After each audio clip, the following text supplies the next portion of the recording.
Hello and welcome to the Wolves Fancast. It's Andy Gillard here. Hope everyone's well out there. I am sat here to discuss the post-mortem of the loss to Burnley. I'm with Hoops. Hello. I'm with Dan. Hello, everyone. And I'm with Jordan. Hello all. So Jordan, were you trying to change your intro now? Didn't Dan kind of reference on the group chat? Yeah. Is it usually an evening all? Yeah, evening all. So I've said hello all now because, we've got worldwide listeners and, if anyone wants to tune in after watching that, then, I want to, be diverse and we're a worldwide organisation. So There we go. Imagine if that is like someone's introduction to Wolverhampton Wanderers, having sat through that steamer of a man. Jeez. So we'll start like we normally do. We'll start at the beginning. We lined up with a 5-3-2 sort of without a recognisable striker. What were your initial thoughts, George? Were you impressed? Did you think we needed something? I openly said that I think that playing against Burnley without a recognised striker was criminal, especially a lad who hasn't done anything wrong against Villa or Chelsea, who's paid a good, whether that's real money, FOSA money, whatever it is, we paid a big fee for him.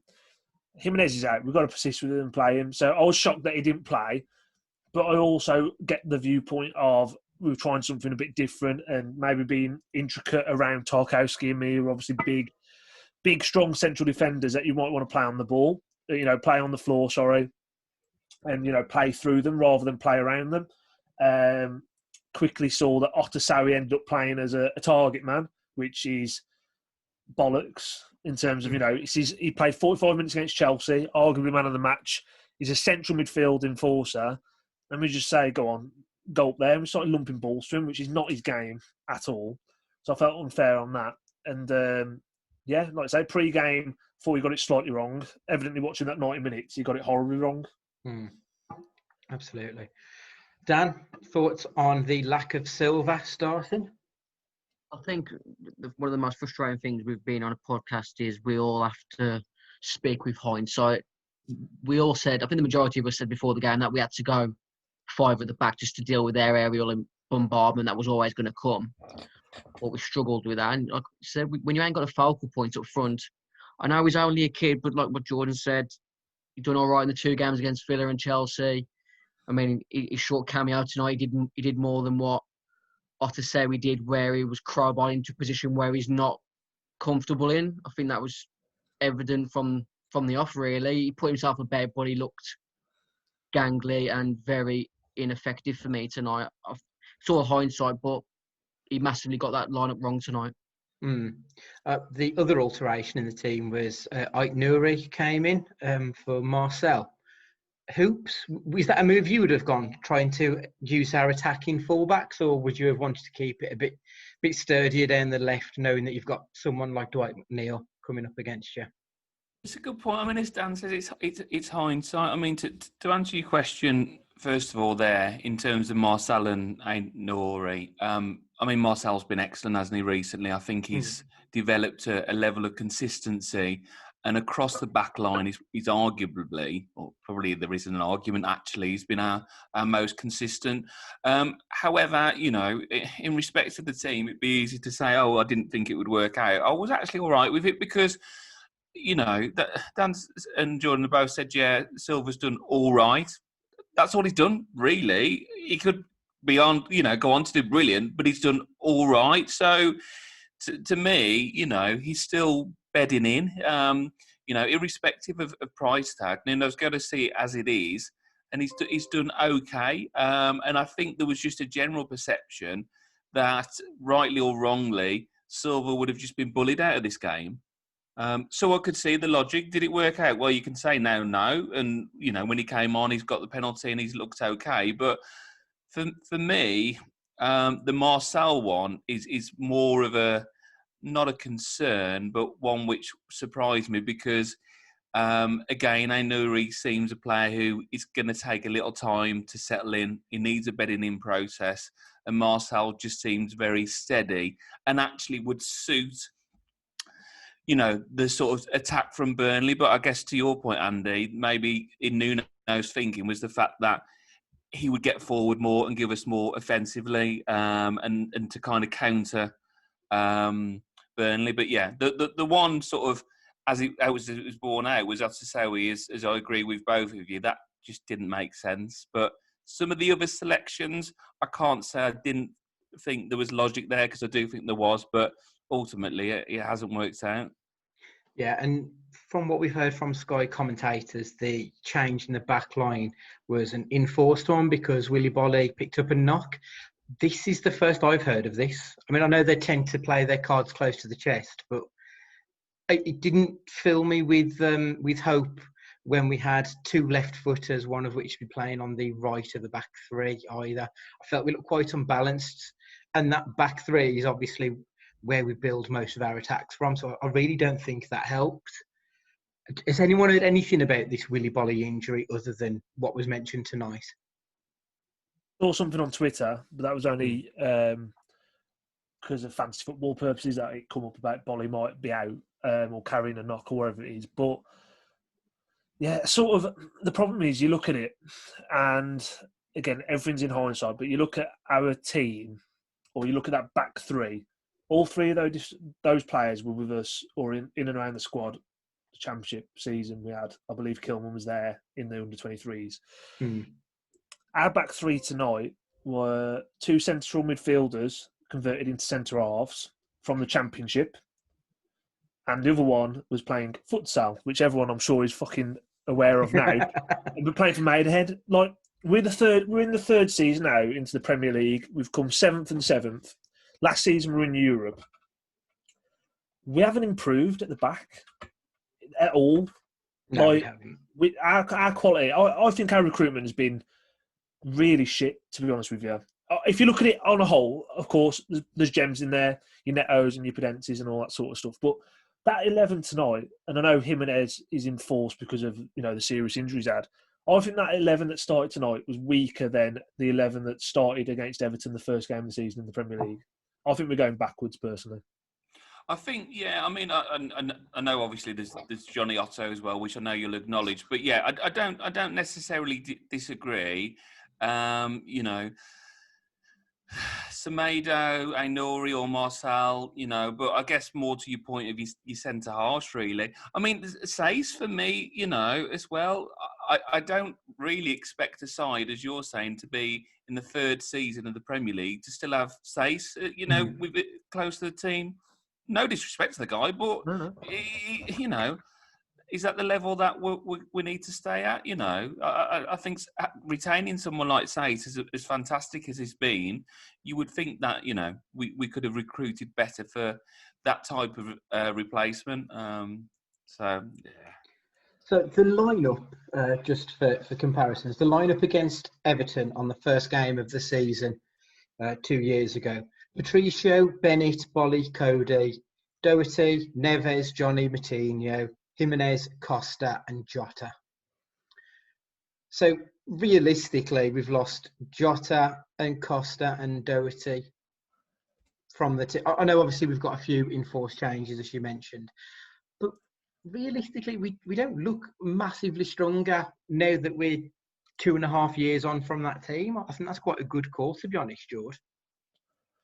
Yeah, I just think, like I say, we've got Pedence right, Neto right. They're obviously mainstays in the team this season, really. But, I don't see it. I think that, again, it's all chalk and cheese when you're comparing people who are injured and all that sort of stuff.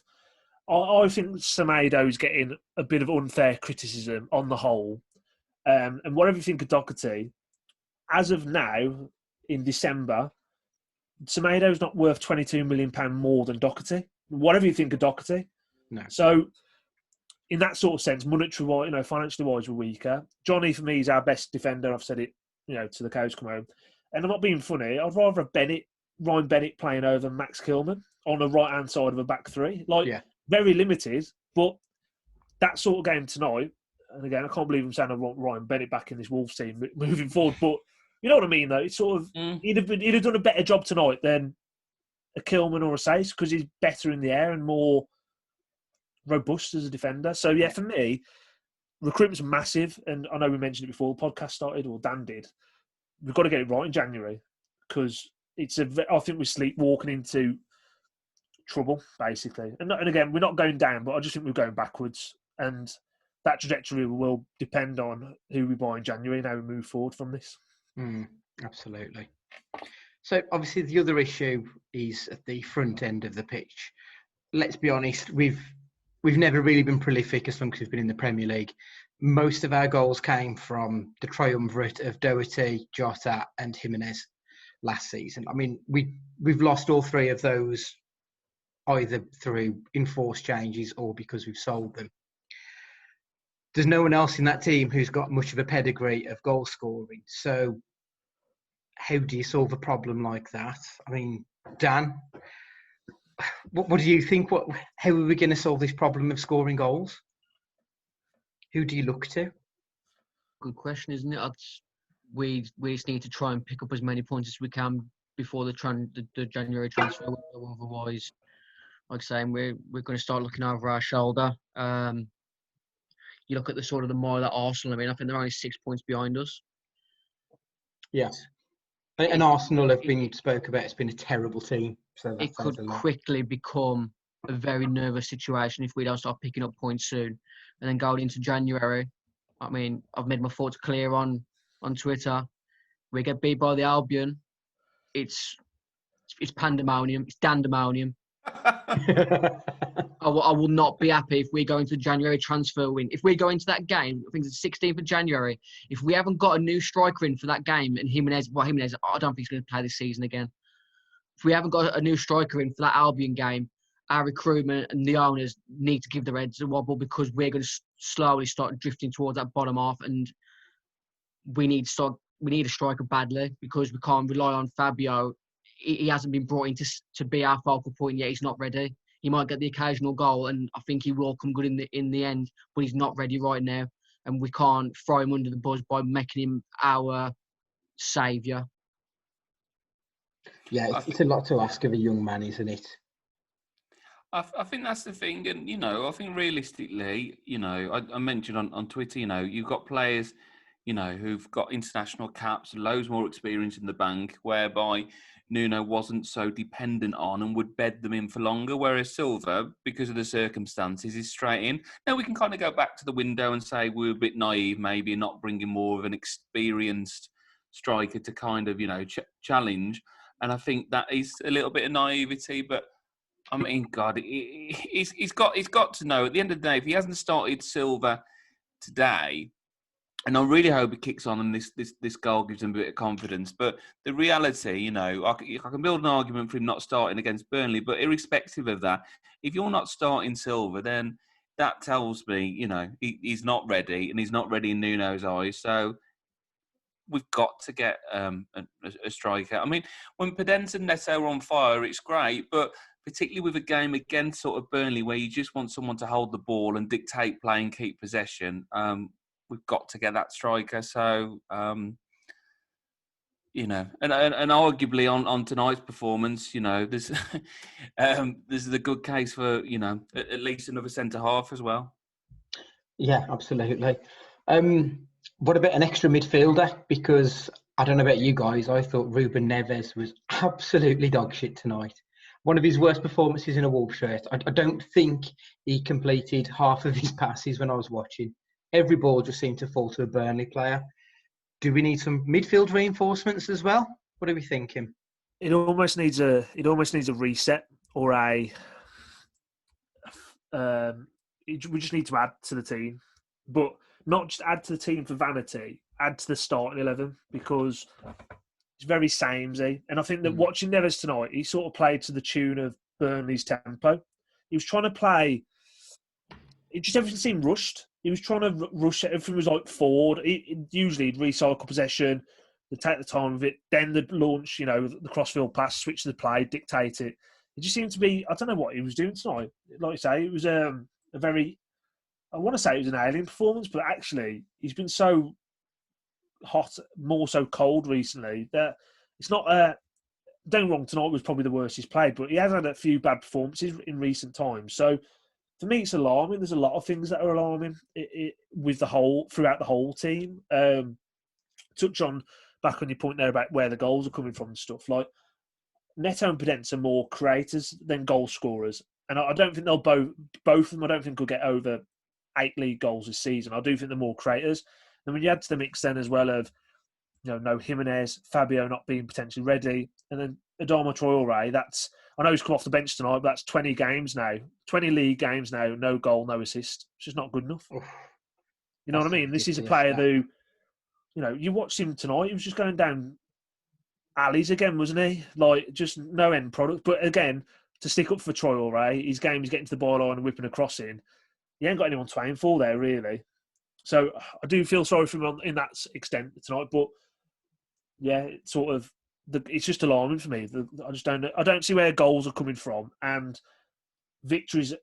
Where even victories are coming from. I know we beat Chelsea last game, but it wasn't smash or grab or anything like that. But it was reverting back to that counter-attacking style. As soon as the team invites us on, we're lost, completely lost. Well, thinking about the Chelsea game, that's one of only 2 games, I think, if I'm correct, where we've bettered our result from last season. So the majority of the games that we've had this season, we've either kept it the same or we've actually dropped points. So I think against Villa, we beat them last season. Obviously, we've lost this one. West Ham, Man City, Leicester, Southampton away. Those are all matches that we either won or drew, and this season we've picked up fewer points. So even though we've been saying that we're in the best position, or we've got the best points total for this stage of the season, in real terms, like against the teams that we've already played, we aren't really. And even in the games that we have been winning, I would argue that for long periods of those games, we have looked less than convincing. Yeah, but I see what you're saying, but I don't know if you can necessarily use that as a measuring stick because, you pick up the points as and when, as a direct comparison. There's a lot of factors, involved in that. As everybody listening tonight would be disappointed, Yeah, Neves was awful today, but he looked like he was back to his best against Chelsea. And football and football fans, we are going to have short memories, aren't we? And sometimes things can paper over the cracks. But if we take today's game, half an hour in, we look decent. Get that first goal, it's different. We need changes. I'm not overly worried.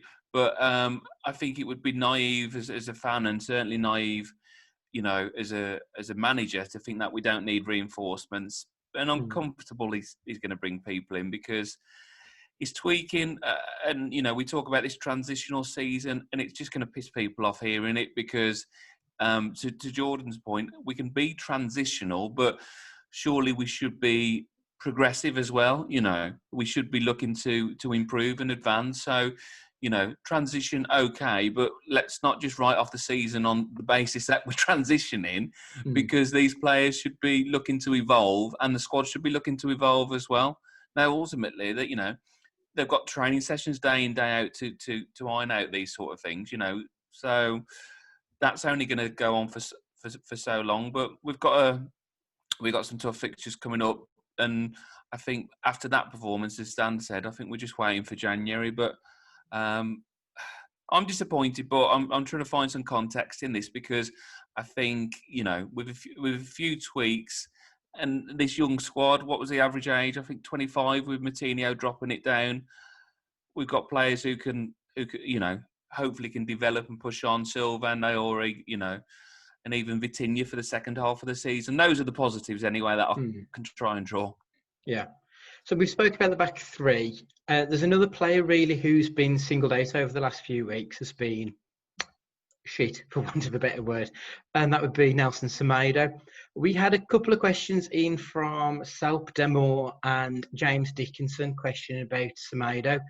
One asking how can he be so bad at defending, and the other one, should we sell him in January? I think on the basis of tonight's performance, I think those are quite harsh questions. Yeah, he's been a little bit hot and cold at best, let's be honest. But what did you think of Semedo's performance tonight? Has he been getting some undue stick over this one, do you think? Dan, what are your opinions? I think he's had an overwhelming amount of flack that maybe he hasn't deserved, but I think his transfer fee has caused the majority of that flack. I think when you see a club like ours, I mean, he's our record signing now, isn't he? Or he will become if we ain't going to flip him reach the levels of like 37 million because we're going to get injured with him right back, aren't we? No, that's true. I've made my thoughts clear numerous times. He's ex-Barcelona. He's racked off. Barcelona as a team now aren't the Barcelona that I grew up watching. Ronald de Boer, flipping Michael Reisiger. The list goes on of elite right backs that Barcelona have had. Sergi. I can't. There's that many. I've forgotten them all. But 37 million. He needs to be better. Some of the fundamental mistakes he makes as a fullback is mind-boggling. I'm 5'3" and I've played right back. You do not allow yourself to get under the ball for headers. The amount of time that he does, it is ridiculously poor.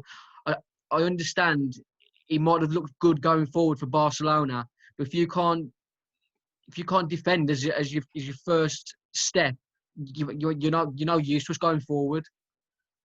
So what you're saying is, fuck him off in January. Let's get Doherty back.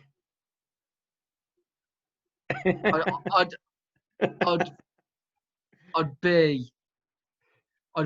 wouldn't begrudge Wolves for offering Spurs a swap. That's fair.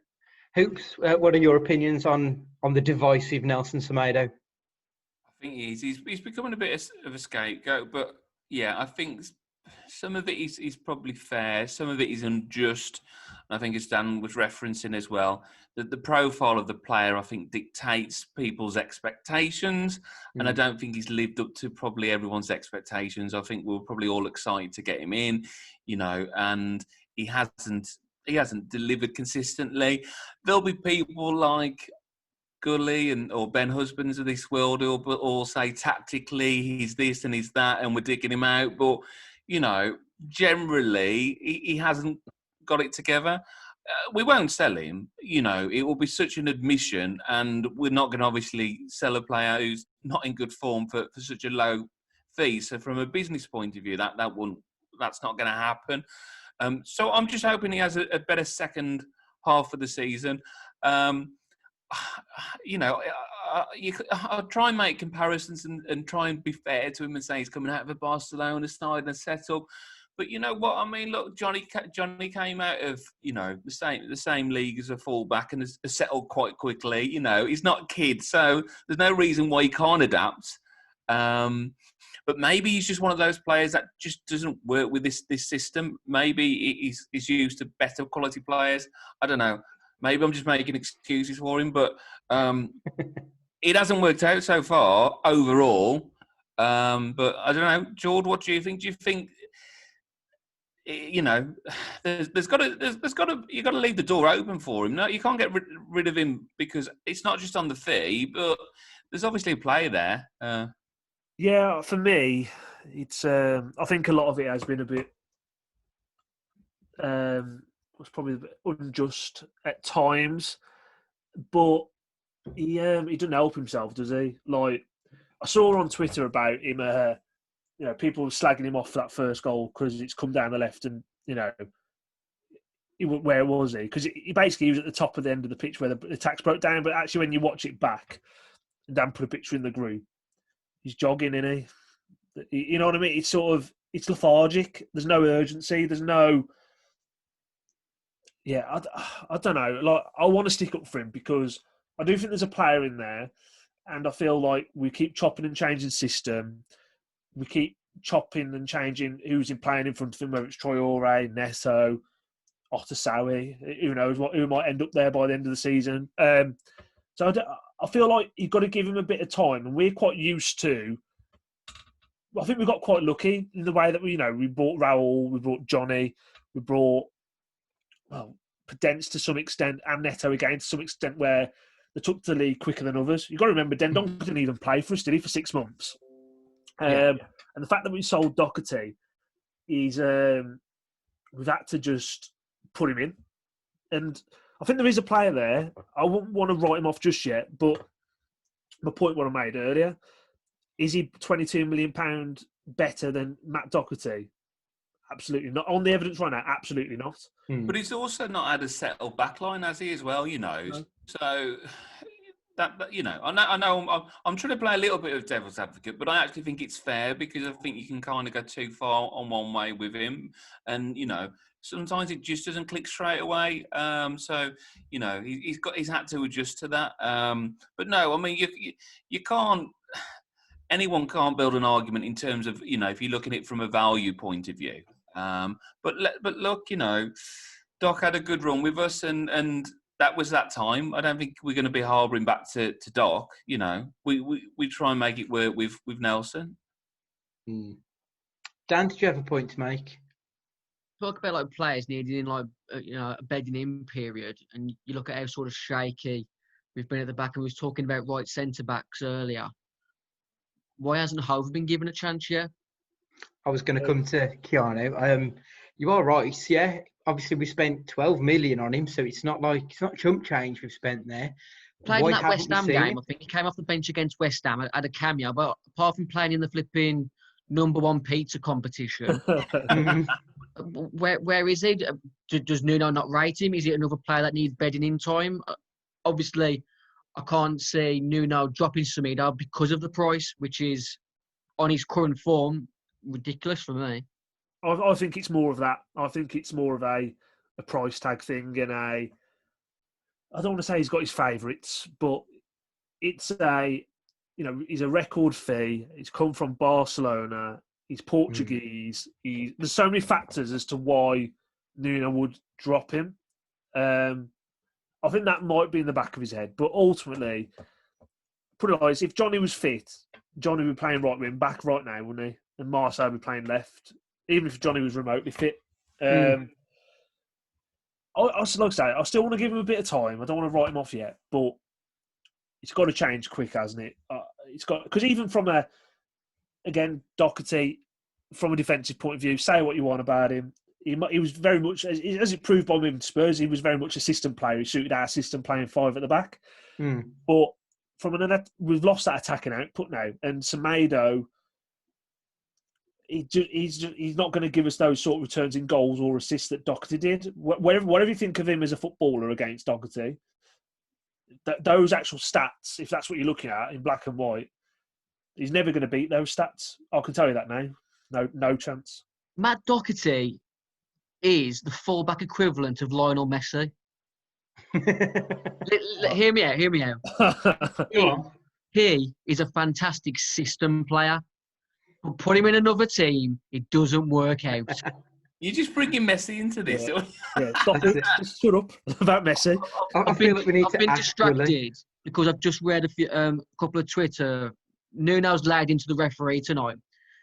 Really? First time he's laid into a referee in his whole time at Wolves. On the back of that performance, he's gone for the referee. What's he criticising the ref for? Because I just don't want to see him more. I told him I hope he does not whistle a game of ours again. He cannot control the players. He does not have the quality to whistle a Premier League game. Both teams, the players lose their focus because they're always arguing the decisions. This is bollocks. Yeah, rubbish. It's absolute. And you know, we don't want to see that because to me that unnerves me that he feels compelled to say that. I did see him, and you might have seen it as well, have a little bit of a word to him at half-time as he was doing that walk from the end of the stand at Burnley as it is, and had a bit of a word with him. But I don't know, unless I'm seeing something else. I mean, this is Burnley. Yeah, were they physical? But were they? If the players were making decisions, I mean, whatever. I mean, that's poor. For me, it screams cracks pressure. Yeah, pressure. Screams the pressure's getting to him. And I've mentioned it earlier, in our chat and stuff. And again, obviously, I had to put a disclaimer out in my tweet earlier about Nuno. That it doesn't mean I want Nuno out, but the way it's going at the minute, he's sleepwalking to the sack. And I'm happy for that to be clicked, and I'm happy for anyone to pull me up on it. But Foden have been ruthless. So if we come outside I think if we come outside the top 10 with this current squad we've got, the investment he's had, foes aren't going to accept that. And there's nothing right now, other than that Chelsea result. I'm watching the team. I'm watching this new style of football that apparently we're playing, which we're not. For those that haven't seen the audio, Jordan just done it with the inverted commas. Because this more progressive football is promised, ain't happening. He's ultimately, if you're looking at I work in a sales job. He's not hitting his KPIs or his promises to his boss, the owners. Yeah. So he is sleepwalking that way. And again, I'm not saying I want Nuno out or anything like that, but if it carries on, he'll get himself sacked. Yeah. So we had a question. We had a question on Twitter Corner from Christian. Has Nuno taken us as far as he can? Surely with the quality of players we have, we should be doing much, much better than we currently are. The stats since Project Restart would suggest Nuno has. We can't use the season of transition excuse every week. Hoops, is this the beginning of the end? No. I mean, look, I'm not in a school of thought where I think he's taken as far as he can, simply down to what he's got in his back catalogue. And what I mean by this, because I don't think you should be born too much on sentiment just because it's been great in the past. Suddenly, he's exempt from criticism. The point I guess I'm trying to make here is there has been dips in form in Nuno's time with us, and to this point, he's managed to reverse the trend, and he's managed to book the trend. So at this stage, no, but I'm not naive to think that he's not immune from criticism, as he should deservedly be getting, and not giving it out to referees. He should be looking a little bit more insular, and I hope he is. So no, to answer your question, in my opinion, no. And I think there's opportunities for him to again show his tactical clout. And I think Jordan mentioned, pressing the reset button. If that's what it takes, that's what it takes. So at this present time, I don't believe he has, because I still think he's got the ability and the tools to turn what at the moment is a pretty overall poor show of results and performances. To add to that, I would say he's got a lot of grace for the fact of what he's done with us in such a short pace of time. He has got a lot of grace where he's got time to try and, again, touching wood. I don't think there's any danger of going down, but I don't think there's any danger of getting into Europe this year either. So he probably has got this season to turn it around, or at least start showing signs of what he wants to do moving forward. To counter that argument, and play a bit of devil's advocate here, it proved that the Porto job and the Valencia job was too big for him, in the fact of they got rid of him. He didn't succeed there. He come to us, he won the championship with us, and we all know what he's done for us as a club and a city. However, again, to add another caveat to that, he's the best manager in our lifetimes, 100%, probably everyone on this podcast or anyone listening. But he's also done that with 100 times the resources of any other manager that we've had. I'd like to say that I think that if you give most championship managers, Ruben Neves, Willy Bolly, Diogo Jota, in the championship, they're likely to get you out of that league. What he's done after that, you can't argue with that, getting a back-to-back 7th position places. However, I'm at a point now where I don't think he's taken us as far as he can, and he's got all the grace in the world to go and do that. I'm just sceptical as to whether he can do it, in my opinion. Yeah. Dan, are you Nuno out? Where are you standing on this one? It's a very tough line of how to answer that without saying Nuno out. Because, like Jordan referenced, he's earned a lot of grace. But, I mean, I haven't played Football Manager in years. You get, like, objectives by the board at the start of the season, don't you? Yep. Yeah. So, the first couple of seasons, is the basic objectives and then, like, super objectives. Basically, so, in the first couple of seasons, I think he hit his basic objectives. But if someone put me on the spot and said, do I ever see Nuno getting us in the top 6 or past the quarter-final stage of the Europa League? I don't. But why would you say that when we weren't really far off last year, were we? But whose fault did he lay out when we didn't? Well, no, absolutely. But that sounds as if will he not get there? But bar from a Sheffield United sort of performance, we really weren't far off. I think he bottled it last year, which I've made openly clear anyway, in terms of where we were in the league season. It all started with that Arsenal at home game where that Arsenal last season were pretty much the same Arsenal as what it is now. After the beat us, I went on a run and won cups and stuff, but we didn't take the game to them. Then we chucked it against Sheffield United. Chelsea were abject as well. I thought we were fortunate to beat Olympiacos at home in the second leg, and Sevilla, I don't think we ever tried to win the game. You look at the VAR decision that Olympiacos had against them that night, how different that game could have been if that had gone in. Yeah. Yeah, but you're right. Look, I get what you're saying. And I know it's all ifs and buts on another night. I know. But if someone was to say to you 12 months from today that Nuno was gone, would you be surprised? No.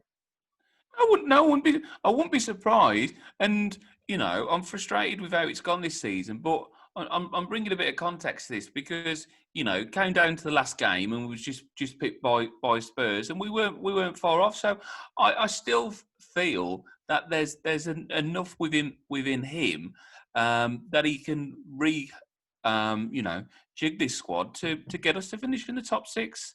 At the moment, we look completely far apart from it, but I wouldn't write him off in that respect. But as I say, I have to caveat it with the fact that this isn't pure sentiment because I don't believe in that. Because I always say football's fluid, and things can change. You got to keep up, but I don't think that top 6 ambition with Nuno is suddenly a pipe dream.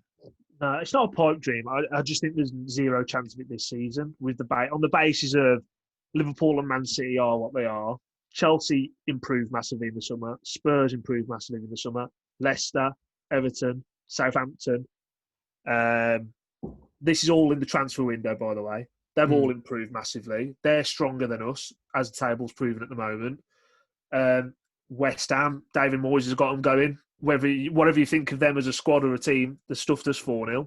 And that's what I mean. Sort of, it just feels like we are starting to go backwards. And like I say, I think Nuno's got all the grace and will in the world to ultimately walk out of the job when he wants to. However, I think that the rate it's going, I think that Fosun might get rid of Nuno before Nuno walks out on Wolves.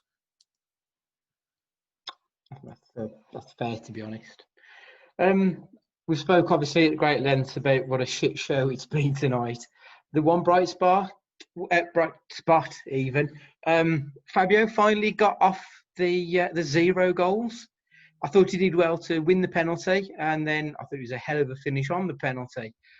Obviously, it was just a small cameo, but what are your thoughts on that one good thing that happened? 303 goals behind Bully now.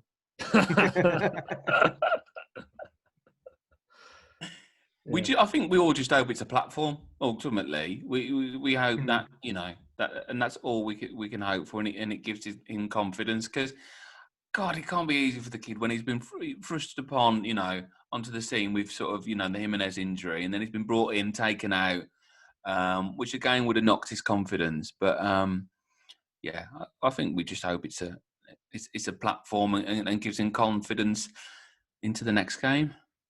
One thing I'd say on it is cojones, because he, I thought when he come on, he did everything right again, pretty much. I thought he was pretty faultless when he come on.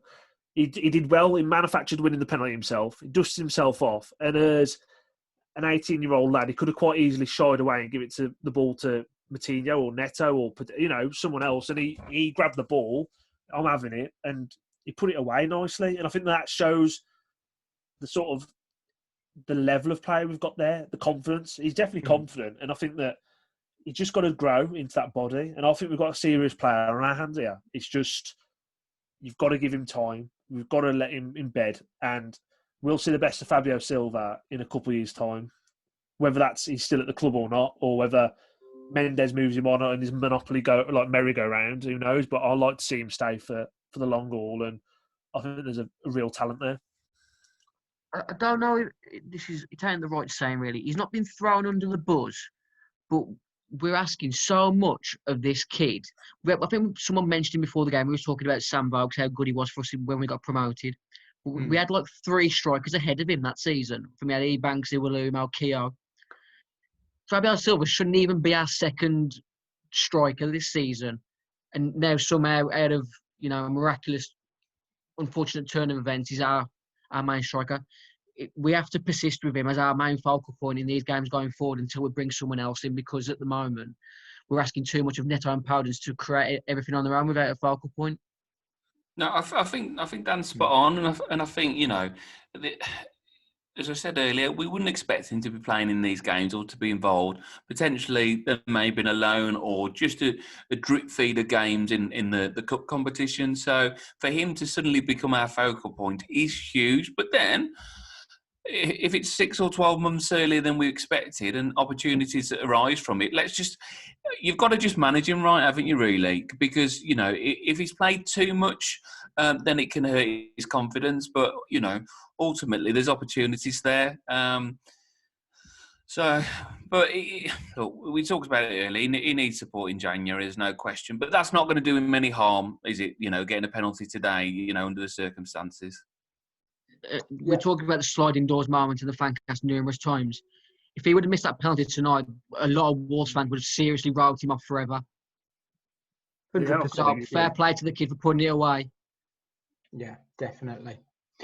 Right, I think we'll leave Burnley there because we could talk till the cows come home on it, to be perfectly honest. So up next, we'll be chatting about Spurs and then doing Twitter Corner. Welcome back. So obviously, we've got to get the small matter of Christmas Day out of the way, and then we're taking on the mighty Tottenham Hotspurs. After a very good start to the season, I'm not saying the wheels have come off, but they haven't won in their last 3 games. So, Dan, tell me about Spurs. What do we need to be wary of? I think everyone who plays fantasy Premier League knows Son and Kane, keep them quiet and we can win this game. But it's a massive task to keep one of them quiet, never mind both of them. Tough game. We could easily get a result, but it's going to be a tough game. Well, we blew hot and cold against Spurs last season. Obviously, at home, we managed to somehow contrive to lose a game that really we should have been winning. And in the away game, we had an excellent result. Was it 3-1 in the finish, I think? 3-2. 3-2 was it? Sorry, yeah. So it's a team that we know quite well, and it's a team we know we can beat and that we can lose to. George, what are you thinking about the big game? It's almost like Obi-Wan, isn't it? And Anakin Skywalker. It's like you got Mourinho with all his pragmatism, and you got Nuno with all his pragmatism. And what is going to happen in this game, in my opinion, is Mourinho's just going to sit back and play as Spurs have been doing all season, and he's the master at it.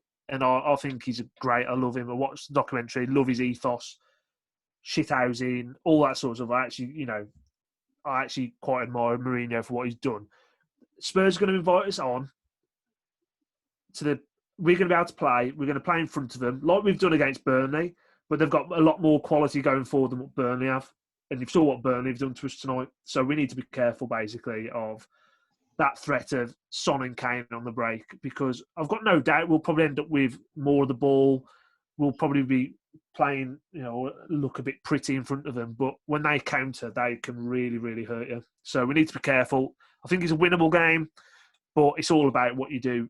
It's more so stopping Kane and Son rather than anything else. They don't scare me in the slightest, other than them two. Hoops, are you a fan of Mourinho?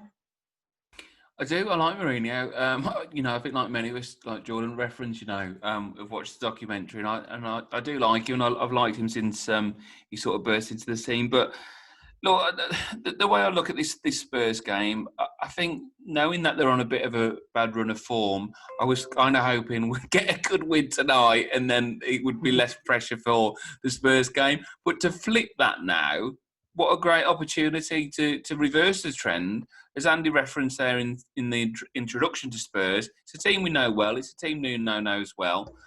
So look, this is a big opportunity against a big side, and just as disappointed as we were prior to Chelsea.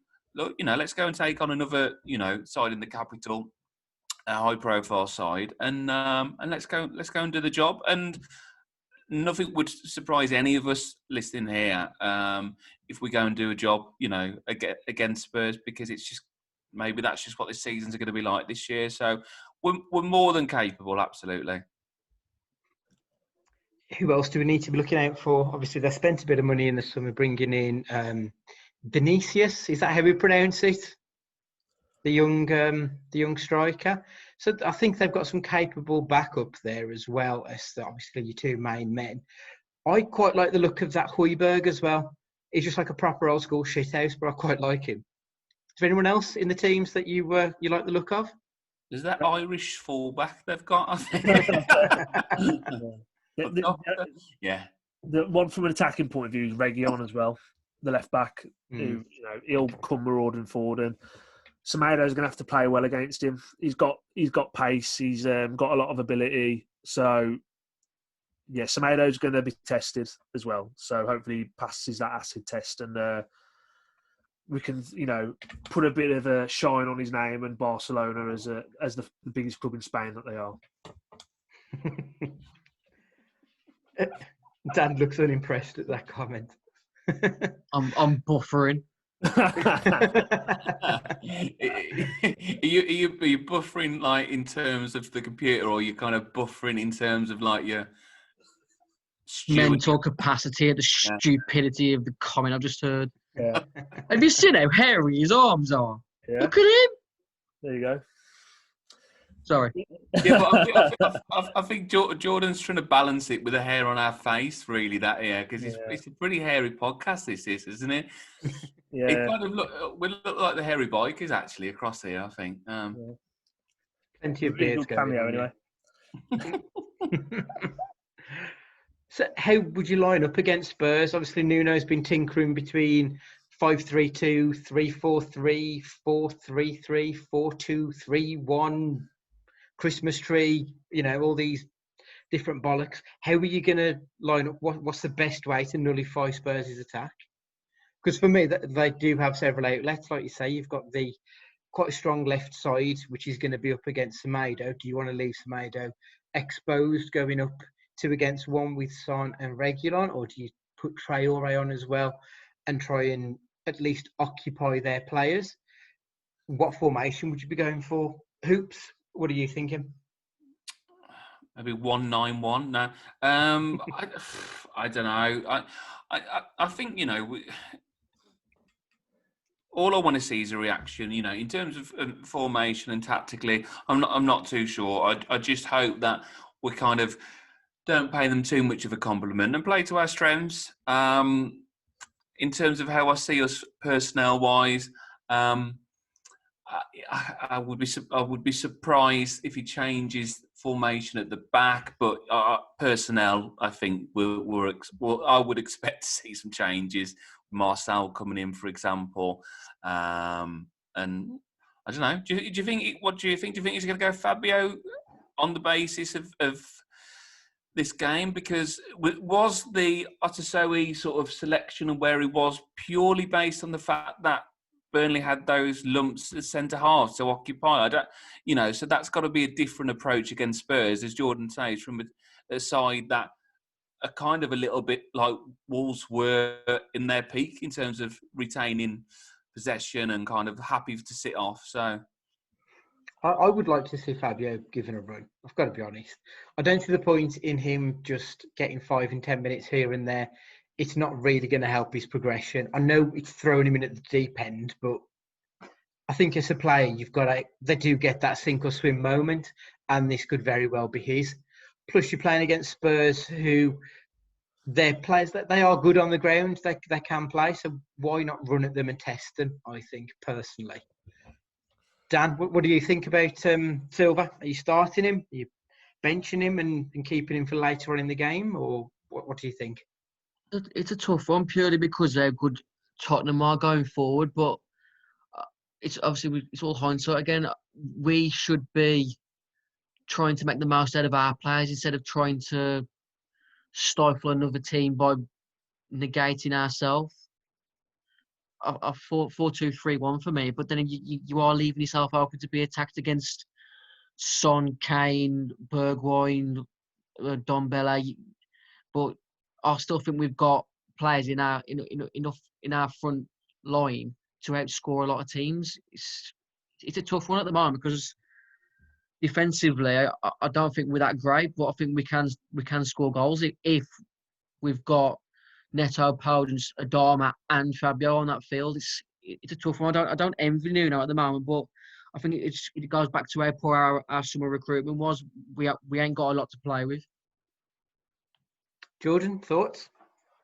I think Nuno's either, after blaming the refs after today, I think he's a breakdown away from being Mike Bassett. He's either going to call up Benson and Edges, or he's just going to tell Tim Spears in the press conference he's going to play 4-4-2.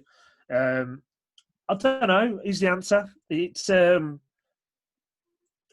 I know that doesn't make for good pod listening. I don't know, and I don't know what Nuno's going to do. I don't think Nuno knows what he's going to do. Like that's been we've had such a almost, let's call it like a skeleton, a mantra. Like you've always been able to pick the 1 to 11 week in, week out before even it's announced or you see it on Sky Sports. At the minute, I ain't got a fucking clue who's playing, what position we're playing, if we're going to play counter-attacking or on the front foot. Like, I don't know. Who knows? And like, I'd like to see us. I always think we're a better team on the front foot going forward.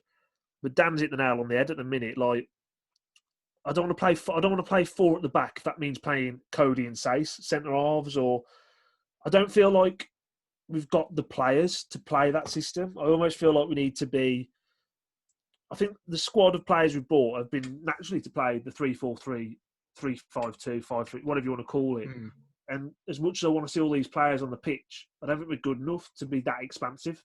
So I think he'll revert back to his 3-4-3 or 3-5-2. Yeah, I think he's probably going to go to basics. I do expect to have at least 3 at the back, to be perfectly honest as well. Just because you need to try and stifle that front line. I think it makes sense to try and stop them. So, score predictions. This is quite a tough one myself because I really could see it going either way. So I'm going to sit on the fence and say 1-1. Hoops, what are you calling?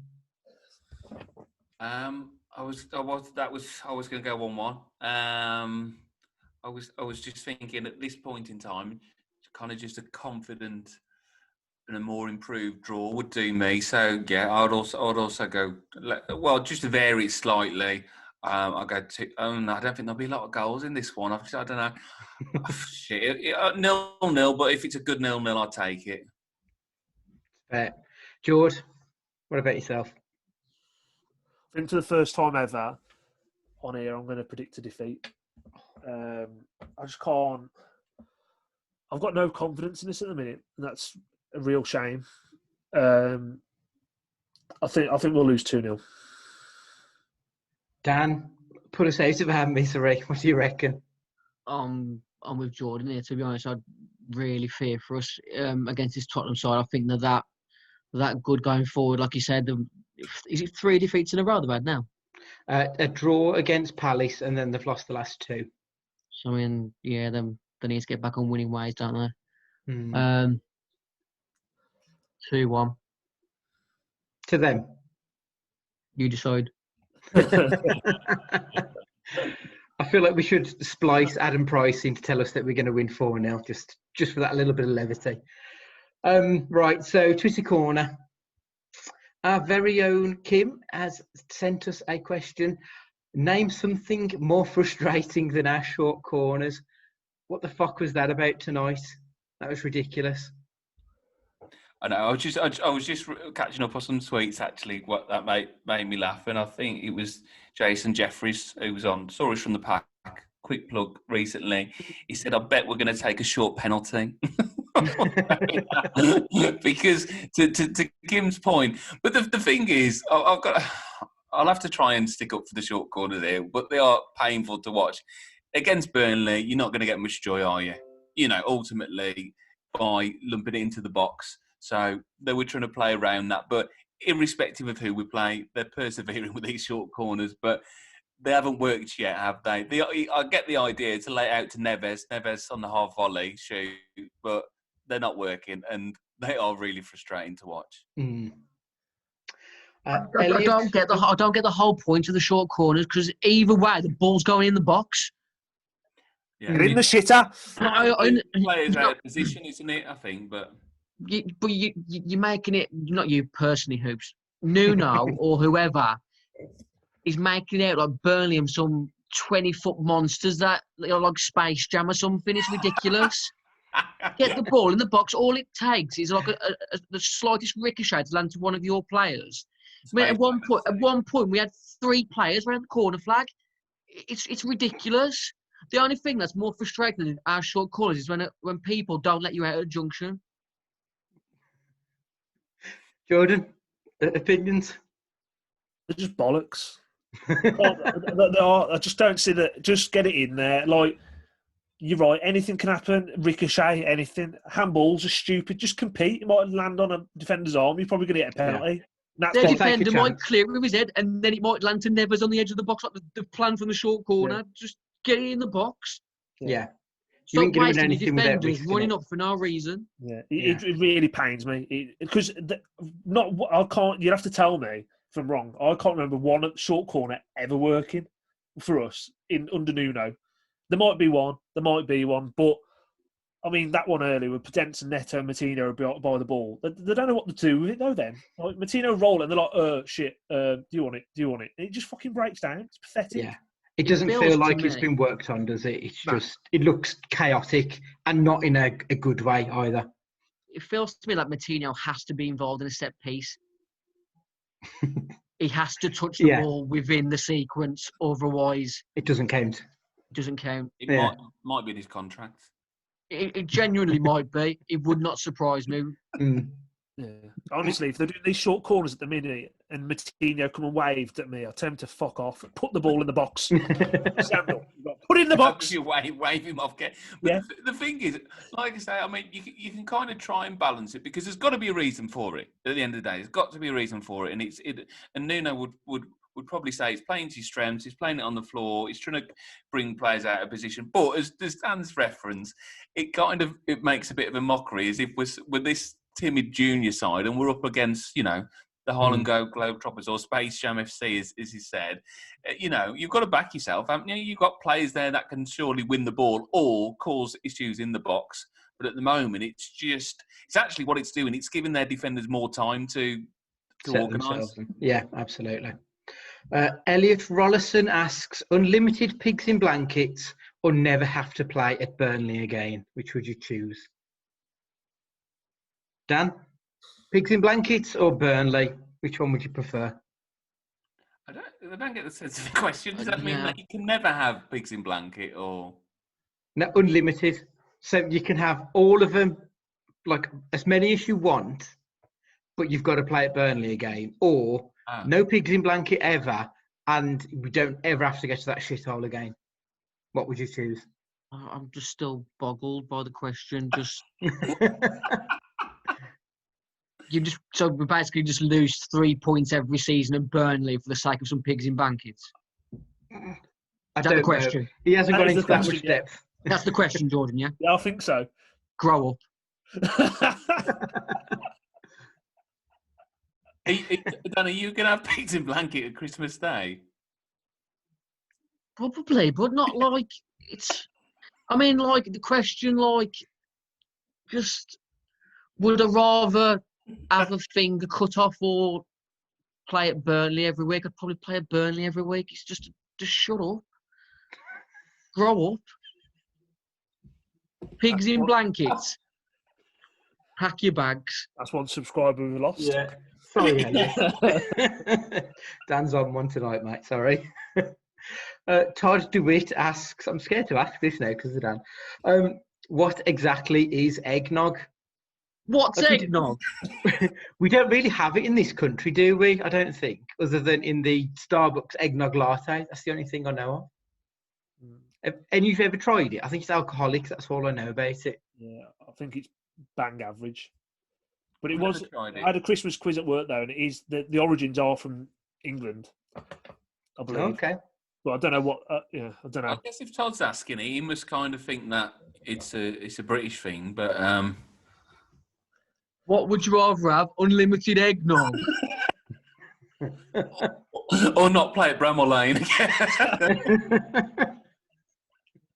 Would you rather be drowned in eggnog or have to sit in the away end of Burnley every game? And we've had a question from our very own Richard Hobbs, long-time listener, first-time correspondent. Favourite place to eat in Wolverhampton and its surrounding areas when there isn't a national lockdown? Where are you going for your grub? Hoops? If it's a special occasion, Fiume is decent, and you might get to see a Wolves player. There's probably others that I can think of, but yeah, I'll let the others pick up some other establishments, maybe a little bit more better budget wise. But Fiume is a decent one for if you want a nice nice Italian meal. I've never done that for you, mate, but I know you and Pricey have been a few times and raved about it. I should check that out. George, where are you taking your lovely partner for a nice meal out? My starter, please. I'll take her to Casa del Warstones and take her to the lovely Indigo, especially now they've got that little cocktail bar opening up as well. But in all seriousness, Indigo, elite Indian food, great service. If people would prefer Chinese, I can highly recommend Queen's in Wolverhampton Town Centre as well. Right by I think it's the back of the Grand Theatre. That's good food as well. Daniel? I'm quite chainy, so I'm going to say Miller and Carter on the Pen Road, but also like Bella in Chapel Ash. Okay, fair enough. Andy, what about you? There's a place in Sedgley called Casita, a nice Italian restaurant. I haven't been there for a while, to be fair, but every time I've been, I've always had nice food, and I do quite like an Italian. I mean, Mexican is probably my number one food, but then I'd end up just being a basic bitch and going to like Chiquitos or somewhere. You'd think there'd be a Mexican, wouldn't you, really, with the Jimenez thing? You know, you'd think there might. Yeah, there's obviously a market here just to get on the Jimenez bandwagon. Right, so that is us done for another week. Hoops, we've got a stories from the pack coming up. Is it next week, I think?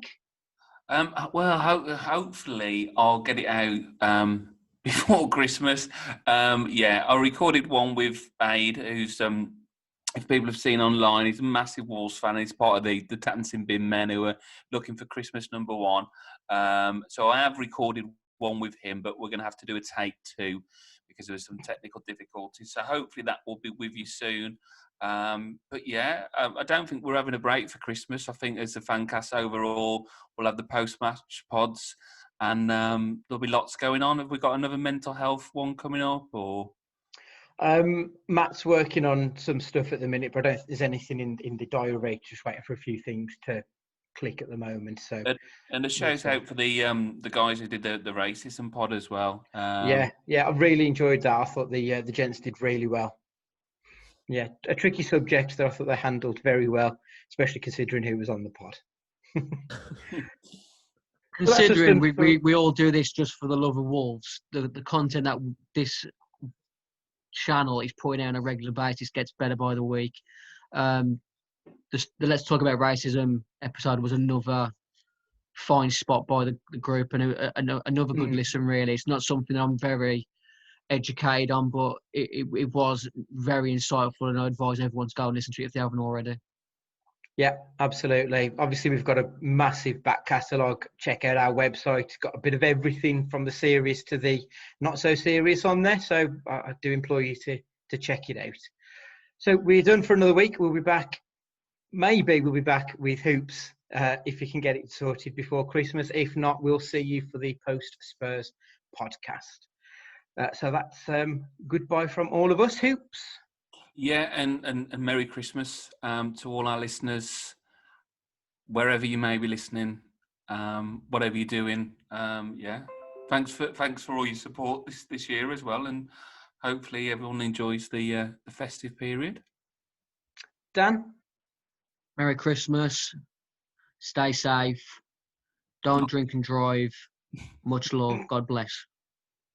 George? Yeah, just want to echo those sentiments, really. Merry Christmas to everyone. Hopefully everyone keeps safe. And hopefully Fabio carries on and gets 30 this season. Hands, face, space. Yeah, Fabio gets 30, I'll grow my hair like him. How about that? There we go. Superb. From your arm shavings. I'll start dreadlocking these as well. It's goodbye from me as well. And as Hoop said, thank you very much for joining us this past year. It's been great. So just take care, be safe, and enjoy your Christmas.